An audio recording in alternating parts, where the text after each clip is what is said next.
गांव के सबसे अमीर सेठ को एक अजीब समस्या हो गई। उसे किसी भी खाने में स्वाद महसूस नहीं हो रहा था।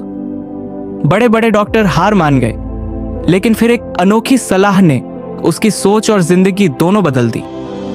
आखिर ऐसा क्या हुआ जिसने सेठ की दुनिया ही बदल दी? जानने के लिए आगे देखें। एक बार की बात है, एक गांव में एक बुद्धिमान लेकिन गरीब किसान रामू रहता था। रामू के पास खेती के लिए सिर्फ एक छोटा सा खेत था, लेकिन उसकी मेहनत और ईमानदारी के कारण पूरा गांव उसकी इज्जत करता था।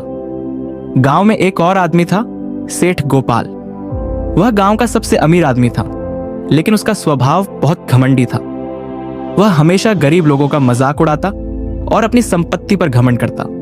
एक दिन सेठ गोपाल को एक विचित्र समस्या हो गई। वह जो भी खाता उसे स्वादहीन लगता। उसकी सबसे महंगी मिठाइयां भी फीकी लगती, सबसे स्वादिष्ट पकवान भी बेस्वाद हो गए। उसने गांव के सभी डॉक्टरों और हकीमों को बुलाया, लेकिन कोई भी उसकी इस अजीब बीमारी का इलाज नहीं कर पाया। आखिरकार उसने दूर शहर के एक बड़े डॉक्टर को बुलवाया। डॉक्टर ने उसकी पूरी जांच की और मुस्कुराकर कहा, सेठ जी, आपकी सोच में समस्या है। सेठ ने हैरानी से पूछा, मतलब? डॉक्टर ने समझाया, आपकी समस्या का हल सिर्फ एक चीज में छुपा है, आभार। जब तक आप कृतज्ञता महसूस नहीं करेंगे, तब तक आपको किसी चीज का स्वाद नहीं आएगा। सेठ ने हंसते हुए कहा, यह कैसी बेवकूफी की बात है? क्या स्वाद और आभार का कोई संबंध है? डॉक्टर मुस्कुराया और बोला, अगर आपको यकीन न हो तो एक हफ्ते तक रामू किसान के घर रहकर देखें और उसका भोजन करें। अगर आपकी समस्या हल ना हो तो मैं मान लूंगा कि मेरी बात गलत थी। सेठ को विश्वास नहीं था, लेकिन कोई और उपाय भी नहीं था। वह मजबूरी में रामू के घर रहने चला गया। पहले दिन रामू ने सेठ को बाजरे की रोटी और चटनी परोसी। सेठ ने नाक भौं सिकोड़कर खाया, लेकिन उसे स्वाद फिर भी नहीं आया। दूसरे दिन रामू ने खिचड़ी बनाई।